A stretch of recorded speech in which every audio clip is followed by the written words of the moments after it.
Modern science के अंदर आप स्पेक्ट्रोस्कोपी को कैसे डिफाइन करोगे और इसका ओरिजिन क्या है। नमस्ते, मेरा नाम मनदीप दलाल है और इस लेक्चर में हम इन्हीं प्रश्नों के उत्तर खोजने की कोशिश करेंगे।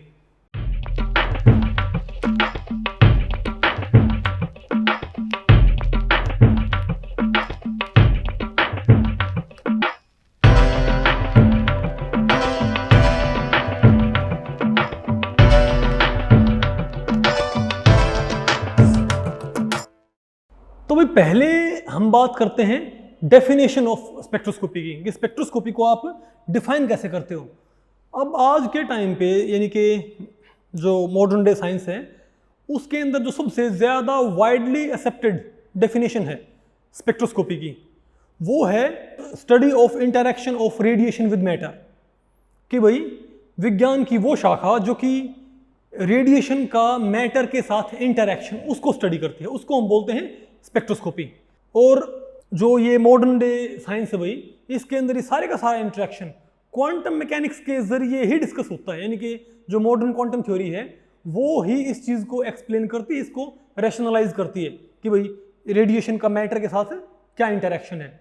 तो इसका मतलब ये है कि हमको किसी भी तरह के इंटरेक्शन के बारे में बात करने से पहले हमको ये मालूम होना चाहिए कि क्वांटम का कौन सा पोर्शन है जहाँ पर आप रेडिएशन और मैटर का इंटरेक्शन डिस्कस करते हो। ठीक है, तो पहले हम देखते हैं यहाँ पर भाई पार्ट्स ऑफ क्वांटम मैकेनिक्स। अब ये चीज़ मैं आपको भाई इसलिए बता रहा हूँ क्योंकि मोस्टली बच्चे जब तैयारी करते हैं, जब स्पेक्ट्रोस्कोपी पढ़ते हैं, तो उनके दिमाग में ये होता है कि स्पेक्ट्रोस्कोपी एक अलग शाखा है, वो बिल्कुल अलग चीज़ है, उसका क्वांटम मैकेनिक्स से कोई लिंक नहीं है। लेकिन ऐसा नहीं है, ये आपको बात थोड़ी देर में आपको मालूम पड़ेगी। तो आप ये देखो क्वांटम मैकेनिक्स को आप कितने हिस्सों में बांट सकते हो। जब आप एमएससी में पढ़ते हो तो आपने देखा होगा कि जब क्वांटम मैकेनिक्स का पोर्शन आपका शुरू होता है तो आपको शुरू से ही पढ़ाते हैं पोस्टुलेट्स ऑफ क्वांटम मैकेनिक्स, फिर आपको 1 dimensional box, 2 dimensional box, 3 dimensional box, इस टाइप से स्टार्ट करते हैं और केमिकल बॉन्डिंग पे आपकी भाई क्वांटम मैकेनिक्स खत्म हो जाती है, इजंट इट। लेकिन जो स्टैंडर्ड बुक्स हैं अगर आप उनको देखोगे तो उनमें आप ये पाओगे कि क्वांटम मैकेनिक्स को टोटल 5 पार्ट्स में डिवाइड किया होता है। जो पहला पार्ट होता है क्वांटम मैकेनिक्स का वो होता है failure of classical mechanics and rise of quantum mechanics. इस पार्ट में हम ये पढ़ते हैं कि भाई क्लासिकल मैकेनिक्स कैसे फेल होगी थी। ये जो भाई सब एटॉमिक वर्ल्ड है, जब बहुत छोटी चीज़ों को उनका जो बिहेवियर है उनको एक्सप्लेन करने की बारी आई, क्लासिकल मैकेनिक्स उसके अंदर फेल हो जाती है और तब हमको ज़रूरत पड़ती है क्वांटम मैकेनिक्स। इसमें आपका भाई आप जो ब्लैक बॉडी रेडिएशन है, आपका फोटो इलेक्ट्रिक इफेक्ट है, या हीट कैपेसिटी ऑफ सॉलिड्स है, या फिर आपका spectra of hydrogen and hydrogen like species है, ये सारे जो कॉन्सेप्ट्स हैं, ये मेन तो ये 4 ही हैं।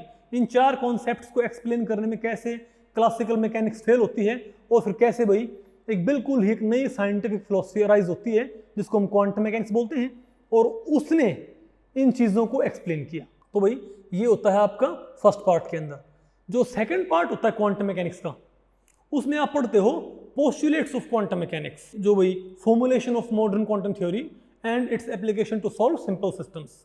इसमें आप पहले तो आप भाई जो पोस्टुलेट्स ऑफ क्वांटम मैकेनिक्स वो पढ़ते हो, ठीक है, और उसके बाद उन पोस्टुलेट्स को आप अप्लाई करते हो। जो सिंपल क्वांटम मैकेनिकल सिस्टम है उसमें आपका पार्टिकल इन 1 डायमेंशनल बॉक्स है, पार्टिकल इन 2 डायमेंशनल बॉक्स है, पार्टिकल इन 3 डायमेंशनल बॉक्स है, आपका हाइड्रोजन एटम है, रिजिड रोटेटर है, और आपका वही जो हार्मोनिक ऑसिलेटर है। तो ये जो फिनोमेना है, ये जो सिंपल सिस्टम्स हैं, इनको आप क्वांटम मैकेनिकली रैशनलाइज करते हो इस पार्ट के अंदर। जो थर्ड पार्ट होता है इसमें आप कॉम्प्लेक्स सिस्टम्स डील करते हो। देखो सिंपल सिस्टम्स में क्या होता, मैंने आपको बताया था कि भाई particle trapped in 1 dimensional box. लेकिन अगर जब आपने क्वांटम पढ़ी तो आपको याद होगा कि बॉक्स के अंदर पोटेंशियल 0 होता है। तो अगर आप बॉक्स के अंदर पोटेंशियल नॉन जीरो कर देते हो तब क्या, तो वो आपका बन जाएगा कॉम्प्लेक्स सिस्टम। रिजिड रोटेटर आपका सिंपल सिस्टम है, लेकिन नॉन रिजिड रोटेटर आपका कॉम्प्लेक्स सिस्टम है। हार्मोनिक ऑसिलेटर आपका सिंपल सिस्टम है, लेकिन एन हार्मोनिक ऑसिलेटर आपका कॉम्प्लेक्स सिस्टम है। तो ये जो कॉम्प्लेक्स सिस्टम्स हैं, इनकी जो कैरेक्टरिस्टिक्स हैं उनको स्टडी करने के लिए आप जब क्वांटम थ्योरी इंप्लीमेंट करते हो तो वो सारे का सारा आप भाई थर्ड पार्ट के अंदर पढ़ते हो, ठीक है। और जो फोर्थ पार्ट आप देखोगे क्वांटम मैकेनिक्स का मेन मोस्टली बुक्स के अंदर, वो होता है treatment of chemical bonding. Treatment of chemical bonding में आपकी वही जो वैलेंस बॉन्ड थ्योरी है, आपकी जो मॉलिक्यूलर ऑर्बिटल थ्योरी है, ठीक है, ये आपकी वही डेंसिटी फंक्शनल थ्योरी है, वो सब कुछ आप इसके अंदर पढ़ते हो। और जो फिफ्थ पार्ट होता है बिल्कुल जो आखिरी हिस्सा होता है क्वांटम मैकेनिक्स का वो होता है rationalisation of the interaction of radiation with matter, यानी कि स्पेक्ट्रोस्कोपी। स्पेक्ट्रोस्कोपी बिल्कुल आखिर में आती है। क्वांटम मैकेनिक्स का बिल्कुल आखिरी पोर्शन क्या होता है? स्पेक्ट्रोस्कोपी। जो हमारा ये पोस्ट ग्रेजुएट लेवल बैच है, इसमें हम आपको एडवांस्ड स्पेक्ट्रोस्कोपी सीरीज को पढ़ाने से पहले हम आपको क्वांटम मैकेनिक्स ही क्यों नहीं पढ़ा देते? उसकी वजह ये है, मैंने आपको पहले ही बताया था कि ऑर्गेनिक, इनऑर्गेनिक और फिजिकल, इन तीनों के कॉन्सेप्ट आपस में बहुत ज़्यादा इंटरकनेक्टेड हैं। तो उनको ज़्यादा बेटर तरीके से समझने के लिए आप पहले अगर स्पेक्ट्रोस्कोपी सीख लेते हो तो आपको बहुत बेनिफिट होता है। क्योंकि भाई स्पेक्ट्रोस्कोपी सीखने के दौरान आप सिर्फ स्पेक्ट्रा ही नहीं सीखते, आपको इनऑर्गेनिक, ऑर्गेनिक और फिजिकल उनके फंडामेंटल कॉन्सेप्ट भी सीखने पड़ते हैं। तो उन कॉन्सेप्ट्स को इंटरकनेक्ट कैसे करना है, आपकी ये जो एबिलिटी है, ये जो आपकी भाई कैपेबिलिटीज़ हैं, ये डेवलप हो जाती हैं और आगे जाके इसका आपको भाई बहुत ज़्यादा बेनिफिट होता है। इसीलिए हम पहले क्या पढ़ेंगे? स्पेक्ट्रोस्कोपी। अब आपके दिमाग में भाई एक चीज़ ये आ सकती है कि तो क्वांटम पढ़े बिना हम एप्लीकेशन पार्ट जो है इसका, यानी कि जो स्पेक्ट्रोस्कोपी के कॉरस्पॉन्डिंग जो एप्लीकेशन पार्ट है, उसको हम कैसे एक्सप्लेन कर पाएंगे? मैं आपको एक एग्जांपल के थ्रू ये चीज़ आपको समझाने की ट्राई कर रहा हूँ। जब मिलिट्री को कोई अपने इक्विपमेंट्स हैं या भाई जो फोर्सेस हैं उनको मूव करवाना हो किसी नदी के पार, और नदी के ऊपर कोई पक्का पुल ना हो, तो मिलिट्री क्या करती है, पहले वहाँ पर एक पुल तैयार कर देती है, एक कच्चा पुल, ठीक है, जो उस समय के लिए, उस वक्त के लिए वही जो मिलिट्री की मूवमेंट है उसको फैसिलिटेट करता है। जब उनके पास काफ़ी वक्त होता है तो वो पक्का पुल बाद में वहाँ पर बना देते हैं और उस कच्चे पुल को उससे फिर रिप्लेस कर देते हैं। तो सिमिलरली क्वांटम मैकेनिक्स का जो ये पांचवा पार्ट है, ये इतना वाइड है कि ये अपने आप में एक स्ट्रीम बन चुका है। तो हम क्या करेंगे कि स्पेक्ट्रोस्कोपी में जो हमारा पहला चैप्टर है उसका नाम है बेसिक कॉन्सेप्ट्स ऑफ मैटर, और जो सेकंड चैप्टर आपको हम पढ़ाएंगे स्पेक्ट्रोस्कोपी की जो सीरीज, उसके अंदर वही सेकंड चैप्टर का आपका नाम होएगा nature of the electromagnetic radiation. तो फर्स्ट चैप्टर में आप पढ़ोगे मैटर के बारे में, और सेकंड चैप्टर में आप पढ़ोगे भाई जो रेडिएशन है उसकी जो कैरेक्टरिस्टिक्स होती हैं उनके बारे में, और थर्ड चैप्टर से आप इनका इंटरैक्शन पढ़ना स्टार्ट कर देते हो। जैसे आपका भाई जो रोटेशनल स्पेक्ट्रोस्कोपी है उसमें आपका होता है interaction of rotational states of matter with electromagnetic radiation. जो आपका वाइब्रेशनल स्पेक्ट्रा होता है उसमें आप पढ़ते हो interaction of vibrational states of matter with radiation. जो आपका वही क्या बोलते हैं इलेक्ट्रॉनिक स्पेक्ट्रा ऑफ एटम्स होता है उसमें आप पढ़ते हो interaction of electronic states of atom with electromagnetic radiation. जो इलेक्ट्रॉनिक स्पेक्ट्रा ऑफ मॉलिक्यूल है उसमें आपको पढ़ना पड़ेगा interaction of electronic states of molecules with atoms. खैर मैं ये बात आपको बता रहा था भाई कि ये 4 पार्ट पढ़े बिना हम ये सीधे 5वां पार्ट कैसे पढ़ेंगे। तो हमने किया क्या कि जो ये क्वांटम मैकेनिक्स का जो फर्स्ट पार्ट है, यानी कि failure of classical mechanics and rise of quantum mechanics, ये मेनली मैटर का जो बिहेवियर है उससे ही डील करता है। तो हमने इस पूरे पार्ट को इंक्लूड कर दिया हमारे स्पेक्ट्रोस्कोपी के फर्स्ट चैप्टर के अंदर, यानी कि बेसिक कॉन्सेप्ट्स ऑफ मैटर के अंदर। इसको तो हमने बिल्कुल थोरोली ऐड कर रखा है, और जो सेकंड, थर्ड और फोर्थ पार्ट है इनके हमने वो कॉन्सेप्ट्स जो कि आपको फिफ्थ पार्ट सीखने के लिए रिक्वायर्ड है। जैसे कि आप भाई जो ये सेकंड पार्ट होता है क्वांटम मैकेनिक्स का, इसमें आप पढ़ते हो 1 dimensional box, 2 dimensional box, 3 dimensional box, और आपका हाइड्रोजन एटम इसके अंदर होता है। तो वो भी हमने कहाँ पर ऐड कर रखा है? स्पेक्ट्रोस्कोपी के फर्स्ट चैप्टर के अंदर, सुपरफिशियली, यानी कि एक मिनिमम मैथमेटिकल डिस्क्रिप्शन के साथ।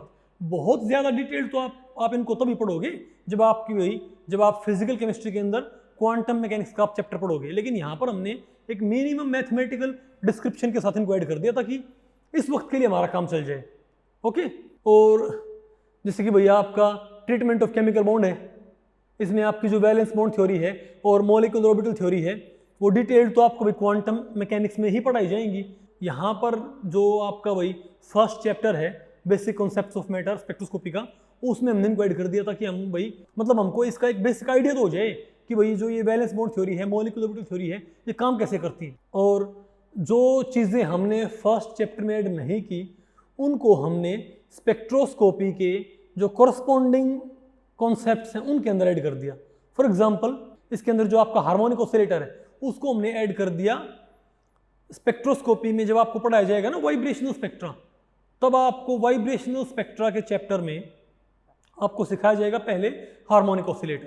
क्वांटम के सेकंड पार्ट में आप एक पढ़ते हो डायटोमिक रिजिड रोटेटर, तो उसको हमने सुपरफिशियली एक मिनिमम मैथमेटिकल डिस्क्रिप्शन के साथ कहाँ ऐड कर दिया, रोटेशनल स्पेक्ट्रोस्कोपी के। जब तक आप डायटोमिक रिजिड रोटेटर आप नहीं पढ़ लोगे तब तक आप रोटेशनल स्पेक्ट्रा नहीं सीख सकते। जब तक आप हार्मोनिक ऑसिलेटर और एन हार्मोनिक ऑसिलेटर का आपको आइडिया नहीं होगा तब तक आप वाइब्रेशनल स्पेक्ट्रा आप भाई स्टडी नहीं कर सकते, ये इम्पॉसिबल है। तो मेरे ख्याल से भाई आप ये चीज़ समझ गए, यानी कि हमारी जो पूरी स्ट्रीम है स्पेक्ट्रोस्कोपी की, एडवांस्ड स्पेक्ट्रोस्कोपी सीरीज, इसमें हमने क्या किया कि ये फर्स्ट पार्ट तो आपको बिल्कुल कंप्लीटली पढ़ाया जाएगा क्वांटम मैकेनिक्स का, और जो लास्ट पार्ट है भाई यानी कि rationalisation of the interaction of radiation with matter, ये भी आपको पूरी तरह से डिटेल्ड पढ़ाया जाएगा।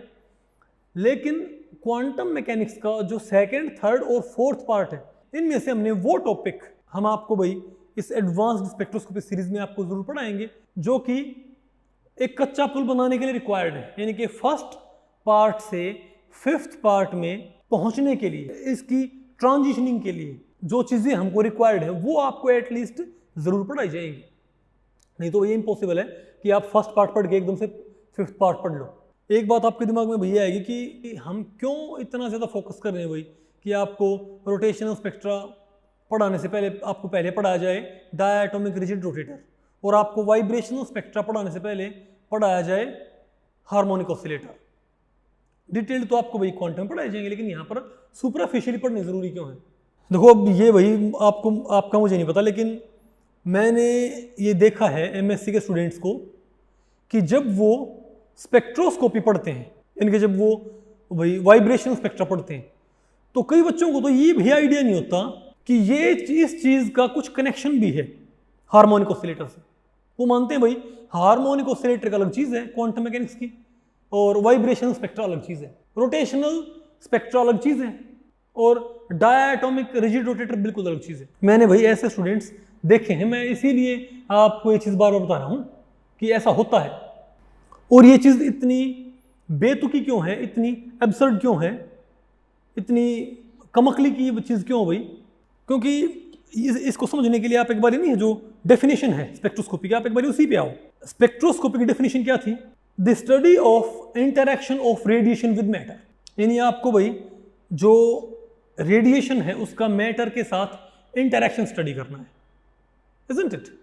तो इसी डेफिनेशन के थ्रू अगर मैं एक बारी रोटेशनल स्पेक्ट्रोस्कोपी को डिफाइन करूं तो क्या होएगी? Study of interaction of rotational states of matter with electromagnetic radiation. यानी कि मैटर की रोटेशनल स्टेट्स का इलेक्ट्रोमैग्नेटिक रेडिएशन के साथ इंटरेक्शन आपको स्टडी करना है। अब आप ये बताएं कि अगर आपको मैटर की रोटेशनल स्टेट्स के बारे में ही नहीं मालूम कि मैटर वही रोटेट कैसे करता है, उसकी रोटेशनल स्टेट्स कैसी हैं, तो आप उनका इंटरेक्शन कैसे स्टडी करोगे? इसी तरीके से अगर मैं बात करूं भाई वाइब्रेशनल स्पेक्ट्रोस्कोपी की, जिसको आप IR स्पेक्ट्रोस्कोपी भी बोलते हो, तो वाइब्रेशनल स्पेक्ट्रोस्कोपी की डेफिनेशन क्या होगी? The study of interaction of vibrational states of matter with electromagnetic radiation.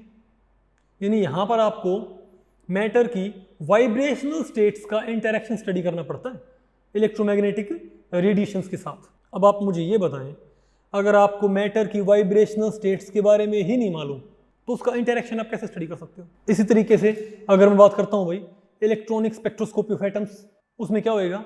उसमें आपको पढ़ना पड़ेगा कि भाई एटम की इलेक्ट्रॉनिक स्टेट्स कैसे इंटरेक्ट करती हैं इलेक्ट्रोमैग्नेटिक रेडिएशन के साथ। तो जब तक आपको ये ही नहीं मालूम कि एटम की इलेक्ट्रॉनिक स्टेट्स होती कैसी हैं, आप उनका इंटरेक्शन भी स्टडी नहीं कर सकते। तो हम क्वांटम मैकेनिक्स का जो सेकंड पार्ट है उसमें हम पढ़ते हैं hydrogen and hydrogen like species, यानी कि जो वन इलेक्ट्रॉन सिस्टम्स होते हैं उनको आप कहाँ पढ़ते हो? इसके अंदर। और जो तो आप उसे क्यों पढ़ते हो? क्योंकि जब आप हाइड्रोजन एटम और हाइड्रोजन लाइक स्पीशीज को सॉल्व कर लेते हो क्वांटम मैकेनिकली, तो क्वांटम मैकेनिकल ट्रीटमेंट इनके ऊपर लगाने से आपको ये पता लगता है कि जो वन इलेक्ट्रॉन सिस्टम्स हैं उनमें इलेक्ट्रॉन की जो स्टेट्स हैं वो कैसी होती हैं, उनके बारे में आपको भाई इंफॉर्मेशन मिलती है, और उस इंफॉर्मेशन को फिर आप यूटिलाइज करते हो इलेक्ट्रोमैग्नेटिक रेडिएशन के साथ इंटरेक्शन को स्टडी करने में। सिमिलरली आप जो भाई क्वांटम का जो थर्ड पार्ट होता है उसमें आप पढ़ते हो application of modern quantum theory to solve complex systems. तो कॉम्प्लेक्स सिस्टम्स के अंदर आपके भाई मल्टी इलेक्ट्रॉन सिस्टम्स आते हैं। तो यहाँ पर आप जब मल्टी इलेक्ट्रॉन सिस्टम्स पढ़ते हो तो आपको ये पता लगता है कि मल्टी इलेक्ट्रॉन सिस्टम्स में इलेक्ट्रॉनिक स्टेट्स कैसी होती हैं, मल्टी इलेक्ट्रॉन क्लाउड कैसे एग्जिस्ट करता है, उसके पास कितनी ऑर्बिटल मोशन होती है, कितनी उसके पास भाई स्पिन मोशन होती है, कितनी उसके पास भाई टोटल मोशन होती है। और जब ये इंफॉर्मेशन आपके पास होती है तो आप इस इंफॉर्मेशन को फिर यूटिलाइज करते हो इलेक्ट्रोमैग्नेटिक रेडिएशन के साथ इसके इंटरेक्शन को स्टडी करने के लिए। आप समझे मेरी बात कि भाई ये क्वांटम मैकेनिक्स सीखना ज़रूरी क्यों है, क्यों आप बिना क्वांटम मैकेनिक्स सीखे स्पेक्ट्रा सीखने के बारे में सोच भी नहीं सकते। मान लिया कोई आपको ये बोले कि भाई आप electronic spectra of diatomic molecule आपको ये स्टडी करना है, तो इसकी डेफिनेशन क्या होएगी? इसकी डेफिनेशन होएगी interaction of electronic states of diatomic molecules with electromagnetic radiation. तो अगर आपको डायटोमिक मॉलिक्यूल की इलेक्ट्रॉनिक स्टेट्स के बारे में ही नहीं पता तो आप उनका इंटरेक्शन आप खुद बताएं कैसे स्टडी करेंगे। तो पहले तो आपको भाई डायटोमिक मॉलिक्यूल की इलेक्ट्रॉनिक स्टेट्स के बारे में मालूम होना चाहिए ना, और वो इंफॉर्मेशन आपको कहाँ मिलेगी? Treatment of chemical bonding. यानी जब आप यहाँ पर भाई जो आपकी वैलेंस बॉन्ड थ्योरी है, जो आपकी भाई मॉलिक्यूलर ऑर्बिटल थ्योरी है, ठीक है, उनके जरिए जब आप जो मल्टी न्यूक्लियाई, जब आप भाई जो मॉलिक्यूलर सिस्टम होते हैं उनके बारे में आप स्टडी करते हो, आपको भाई डायटोमिक मॉलिक्यूल्स की जो इलेक्ट्रॉनिक स्टेट्स हैं उनका आपको यहाँ पता लगता है। जब तक आप क्वांटम मैकेनिकली मॉलिक्यूल्स को ट्रीट ही नहीं करोगे आपको उनकी इलेक्ट्रॉनिक स्टेट्स के बारे में मालूम नहीं पड़ेगा।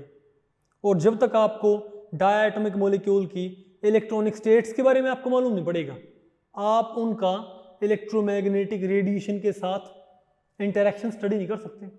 तो देखा आपने भाई ये चीज़ें आपस में कैसे इंटरकनेक्टेड कैसे हैं। तो हमने भाई यहाँ पर पढ़ना क्या था कि स्पेक्ट्रोस्कोपी की जो डेफिनेशन और इसका ओरिजिन का मतलब ये है कि भाई ये कहाँ से स्टार्ट कहाँ से हुई स्पेक्ट्रोस्कोपी, जो मॉडर्न डे स्पेक्ट्रोस्कोपी है इसका ओरिजिन किस स्ट्रीम के अंदर है। तो अगर इसको मैं भाई समराइज करने की कोशिश करूँ तो मैं इसको ऐसे बताऊँगा कि स्पेक्ट्रोस्कोपी को हम डिफाइन कैसे करते हैं, study of the interaction of electromagnetic radiation with matter और रेडिएशन, इनके बारे में आपको मालूम होना चाहिए। तो हम स्पेक्ट्रोस्कोपी के फर्स्ट चैप्टर के अंदर हम पढ़ते हैं मैटर के बारे में, और स्पेक्ट्रोस्कोपी का जो हमारा सेकंड चैप्टर होएगा उसके बारे में हम पढ़ेंगे रेडिएशन के बारे में, और थर्ड चैप्टर से अब इनका भाई हम इंटरेक्शन स्टडी करना शुरू कर देंगे। अब क्योंकि ये जो इंटरेक्शन है इलेक्ट्रोमैग्नेटिक रेडिएशन का ये क्वांटम मैकेनिकल फ्रेमवर्क में डिस्कस होता है, तो पहले आपको भाई क्वांटम मैकेनिक्स पढ़नी पड़ती है। और क्वांटम मैकेनिक्स आपके भाई क्योंकि 5 पोर्शंस में डिवाइडेड होती है, ठीक है, आपका जो फर्स्ट पार्ट में आप जो भाई क्वांटम मैकेनिक्स का जो स्टार्ट है उसके बारे में पढ़ते हो, सेकंड पार्ट में आप जो क्वांटम थ्योरी का जो फॉर्मुलेशन है उसके बारे में आप बात करते हो और उसको अप्लाई करते हो to solve simple system. Third part में आप भाई जो क्वांटम थ्योरी है उसको कॉम्प्लेक्स सिस्टम्स के ऊपर अप्लाई करते हो। फोर्थ पार्ट में आप केमिकल बॉन्ड को ट्रीट करते हो क्वांटम मैकेनिकल फ्रेमवर्क के अंदर। और फिफ्थ पार्ट में आपका जाके आता है rationalisation of the interaction of electromagnetic radiation with matter. तो हम क्या करेंगे कि जब आपको भाई क्वांटम मैकेनिक्स आपको पढ़ाई जाएगी फिजिकल केमिस्ट्री के अंदर, क्योंकि हमारा जो क्वांटम मैकेनिक्स का जो चैप्टर है ये प्रॉपर तो आपको फिजिकल केमिस्ट्री में पढ़ाया जाएगा, लेकिन तब आपको मैं ये फर्स्ट पार्ट और फिफ्थ पार्ट आपको नहीं पढ़ाऊंगा, तब आपको सिर्फ सेकंड, थर्ड और फोर्थ पार्ट ही पढ़ाया जाएगा। क्योंकि फर्स्ट पार्ट और फिफ्थ पार्ट ये दोनों पूरी तरीके से डिटेल्ड आप कहाँ पढ़ लोगे? ऑलरेडी जो हमारी एडवांस्ड स्पेक्ट्रोस्कोपी सीरीज है वहाँ पर आप ये दोनों पार्ट्स कवर कर लेते हो। और जो बाकी 3 पार्ट हैं जो एक तरह से आप इसको ये मानो कि ब्रिज बनाने के लिए जो आपको रिक्वायरमेंट है, ठीक है, क्योंकि आप एकदम से भाई ट्रांजिशनिंग नहीं कर सकते ना यहाँ से यहाँ पर, तो आप क्या करोगे, ये और ये डिटेल्ड तो आपने यहाँ पर पढ़ लिया, तो इसको और इसको आपने भाई यहाँ पर आपने कैसे पढ़ना है स्पेक्ट्रोस्कोपी में, आप इनको तो पढ़ोगे डिटेल्ड और इन 3 को आप पढ़ोगे सुपरफिशियली एक मिनिमम मैथमेटिकल डिस्क्रिप्शन के साथ, तो ताकि आप यहाँ से लेके यहाँ तक पहुँच पाओ, ठीक है।